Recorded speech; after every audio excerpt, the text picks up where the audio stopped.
देखंतु आमे भोगराई ब्लॉक रो 18टा पंचायत आमे बन्या प्रपीड़ित अंचल सब अधिवासी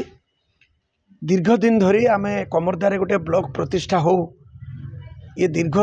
दिन धरी ये आंदोलन बा आम अंचलवासी से माने चाहूले एवं बहु नेता एवं ये अंचल प्रतिष्ठित लोक ब्लॉक प्रतिष्ठा करने उद्यम करके आज स्वर्गारोहण कर सारे। तो आज आमे आपण मानक जरिया रे विभिन्न गणमाध्यम रे आमे जानिबा को पाइलु जे केंद्र सरकार एवं राज्य सरकार उभय सरकार ब्लॉक पुनर्गठन करने पाई एवं निर्वाचन मंडली पुनर्गठन करने पाई गोटे प्रक्रिया आरंभ होइछे। तो से प्रक्रिया रे वर्तमान आमे आम अंचल जो दीर्घ दिन दाबी कमरदा ठारे गोटे ब्लॉक प्रतिष्ठा करा जाऊ देले आम 18टा पंचायतर अधिवासी माने से माने तार सुफल पाइबे एवं सरकार जो निष्पत्ति अच्छी जे लोक माने तांकर सुविधारे समस्त सरकारी साहाय्य सरकारी कार्य डोर स्टेप रे करंतु सही दृष्टिकोण आमे मध्य आम अंचलवासी आमे एकाठी हेचु दल मत निर्विशेष रे अंचलर समस्त प्रतिष्ठित व्यक्तिविशेष एवं आपण सांबादिक भाई माने विभिन्न अनुष्ठान भाई माने आमे समस्त एकाठी हेचु जे आम भोगराई ब्लॉक रु आमे सर्वबृहत्तम ब्लॉक होची उड़ीसा रे आमर जनसंख्या दृष्टिकोण अन्य दृष्टिकोण कमरदारे गोटे नुआ ब्लॉक प्रतिष्ठा हबारे कोनोसी असुविधा नहीं। तेणु आमे समस्त एकाठी हेचु एवं ये प्रस्ताव ये वार्ता आमे सरकार पाखरे पहुँचाइबा आमे निष्पत्ति नेचु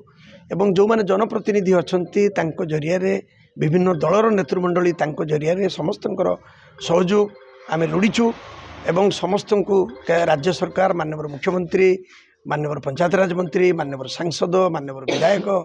एवं माननीय केंद्र मंत्री को आज आम निष्पत्ति कलु आम समस्त एकाठी होकर आम आम वार्ताटा को पहुँचेबू एवं निश्चित भाव में कमरदा ठारे एक ब्लॉक प्रतिष्ठा करने आमर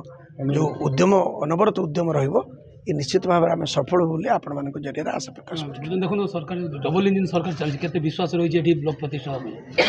आज डबल इंजिन सरकार अच्छी बोली आम मान भीतर विश्वास बहुत मात्रा रे बढ़ी जे केवल राज्य सरकार चाहिए ब्लॉक प्रतिष्ठा करा जाय परिबनी। पूर्वतन विधायक मध्य विगत सरकार रे बारंबार प्रस्ताव आनिचंती किंतु केंद्र रे जेहेतु सही दलर सरकार नथिला आज केंद्र रे जो दलर सरकार आज राज्यर मध्य से दल दरकार। तेणु आमे बहुत आशावादी अच्छु जे निश्चित भाव में आम कार्य सफल होबे एवं कमरदारे निश्चित भाव असुविधा ब्लॉक पाखरु कम आमर ब्लॉक पाखरु बालिम बहुत डिस्टेंस जो डिस्टेंसटा चंद्रेश्वर ठू अधिक लोक मानकर जीवा आसबार बहुत असुविधा होची दीर्घ दिन धरिकी लोके हंतसंत होउचंती। एटा होची न्याज्य दाबी जे कमरदा थारे गोटे ब्लॉक प्रतिष्ठा हेउ तार समस्त न्याज्य दाबी एटा दीर्घ 40 वर्ष धरा चलछि किंतु किछि हेई पारु नाही। सेतिपाई आज आम 18टा पंचायत लोक समस्त डाकिथिलु तांकर समस्तकर मतामत नेउथुलु समस्तकर इच्छा जे कमरदारे ब्लॉक हेउ सेतिपाई आमे समस्तकर साहाय्य नेबु जनप्रतिनिधि आमर मान्यवर विधायक मान्यवर सांसद आमर जो माने विधायक प्रार्थी भाव में निर्वाचन प्रत्येक दल लड़ी तांकर साहाय्य मध्य नेबु सरकारकर साहाय्य समस्त साहाय्य ब्लॉक प्रतिष्ठा हेबो बोली आमर पूर्ण आशा अछि। ता भितरे किछि असुविधा अछि से असुविधाटा को आमे ताको दूर करिवु समस्त संगे बसिकी आलोचना करी जो समस्या रही आमे निश्चित भाव में प्रतिरोध करिवु। ताले अपन ब्लॉक कमरदा प्रतिष्ठा हेले द्रुत गति रे विकास बढ़ियो कमरदा 18टा पंचायत रे निश्चित भाव में समस्त सुविधा हेबो। ब्लॉक प्रतिष्ठा हेई परनी एटा सरकार के इच्छा किंतु आमे बहु वर्ष धरि आंदोलन करूछु जे कमरदार गोटे ब्लॉक पाई विशेष करी आमर ई 32 नंबर जोन 30 नंबर जो सुवर्णरेखा बन्या रे प्रपीड़ित अंचल अटे आमर गोटे प्रतिबंधक अछि भुआबंध ये भुआबंधर पानी जाएनि आम समस्ते बन्या समय प्राय 6 मास घरे छुआ पिला पाठ पढ़िया भी जापार किंतु